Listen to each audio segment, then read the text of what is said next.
नमस्कार दर्शक बंधु मु आरत एवं आपणଙ୍କୁ स्वागत करुछि आपणଙ୍କ यूट्यूब चैनल ज्ञान भंडार को। चलंतु डेरी नकरी देखिनबा 10टी दमदार जीके केवल 2 मिनिट रे। क्वेश्चन नंबर 1 सौर जगतर बृहत्तम ग्रहर नाम कौन? सौर जगतर बृहत्तम ग्रहर नाम कौन? आंसर बृहस्पति। क्वेश्चन नंबर 2 सौर जगतर बलय ग्रह काहाकू कहा जाए? सौर जगतर बलय ग्रह काहाकू कहा जाए? आंसर शनि। क्वेश्चन नंबर 3 केउं ग्रह रे सूर्य पश्चिम दिगरे उदय हुअन्ति? केउं ग्रह रे सूर्य पश्चिम दिगरे उदय हुअन्ति? Answer Uranus. क्वेश्चन नंबर 4 चंद्र किरण पृथ्वी पृष्ठ रे पहुंचीबा पई केते समय लागे? चंद्र किरण पृथ्वी पृष्ठ रे पहुंचीबा पई केते समय लागे?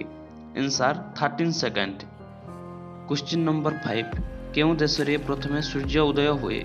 केउं देश रे प्रथमे सूर्य उदय हुए? आंसर थाईलैंड बा न्यूजीलैंड। क्वेश्चन नंबर 6 सूर्य ठारू पृथ्वी केउं दिन अधिक दूर रे रहे? सूर्य ठारू पृथ्वी केउं दिन अधिक दूर रे रहे?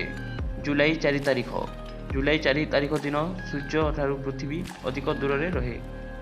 क्वेश्चन नंबर 7 पृथ्वीर बृहत्तम महासागर नाम कौन? पृथ्वीर बृहत्तम महासागर नाम कौन? आंसर प्रशांत महासागर। क्वेश्चन नंबर 8 पृथ्वीर केउं गोलार्धरे अधिक स्थलभाग रहिछि? पृथ्वीर केउं गोलार्धरे अधिक स्थलभाग रहिछि? आंसर उत्तर गोलार्धरे। क्वेश्चन नंबर 9 पृथ्वीर आलोक काहाकू कहन्ति? पृथ्वीर आलोक काहाकू कहन्ति? आंसर जीशुख्रीष्टଙ୍କୁ। सेहीपरि एशियार आलोक बोली गौतम बुद्धଙ୍କୁ कुहाଯାଏ। मने रहिला पृथ्वीर आलोक हेउचन्ति जीशुख्रीष्ट एवं एशियार आलोक गौतम बुद्ध। क्वेश्चन नंबर 10 पृथ्वी निज चारिपटे घूरिबाकू कौन कहन्ति? पृथ्वी निज चारिपटे घूरिबाकू कौन कहन्ति? आंसर आवर्तन। सेहीपरि पृथ्वी सूर्य चारिपटे बुलिबाकू परिक्रमण कहन्ति। सेहीपरि पृथ्वी सूर्य चारिपटे बुलिबाकू परिक्रमण कहन्ति। मने रहिला पृथ्वी निज चारिपटे बुलिबाकू आवर्तन एवं सूर्य चारिपटे बुलिबाकू परिक्रमण कहाଯାଏ। जदि वीडियो भल लागिला ताहेले लाइक कमेंट एवं सब्सक्राइब करने को भूलंतु नहीं।